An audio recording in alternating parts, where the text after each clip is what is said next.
शुरू अल्लाह का नाम लेकर जो बड़ा मेहरबान निहायत रहम वाला है। ए पैगंबर सल्लल्लाहु अलैहि वसल्लम, अपने परवरदिगार आलिशान के नाम की तस्बीह करो, जिसने इंसान को बनाया, फिर उसके आज़ा को दुरुस्त किया, और जिसने उसका अंदाजा ठहराया, फिर उसको रास्ता बताया, और जिसने चारा उगाया, फिर उसको सियाह रंग का कूड़ा कर दिया।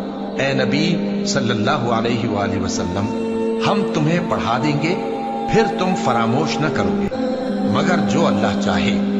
वो खुली बात को भी जानता है और छुपी को भी, और हम तुमको आसान तरीके की तौफीक देंगे।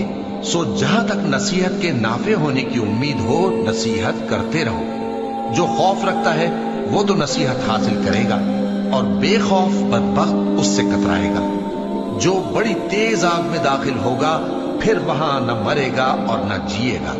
बेशक वो मुराद को पहुंच गया जो पाक हुआ, और अपने परवरदिगार का नाम लेता रहा और नमाज पढ़ता रहा। बात यह है कि तुम लोग तो दुनिया की जिंदगी को तरजीह देते हो, हालांकि आखिरत बहुत बेहतर और हमेशा बाकी रहने वाली है। यही बात पहले सहीफों में भी दर्ज है, यानी इब्राहीम और मूसा के सहीफों में।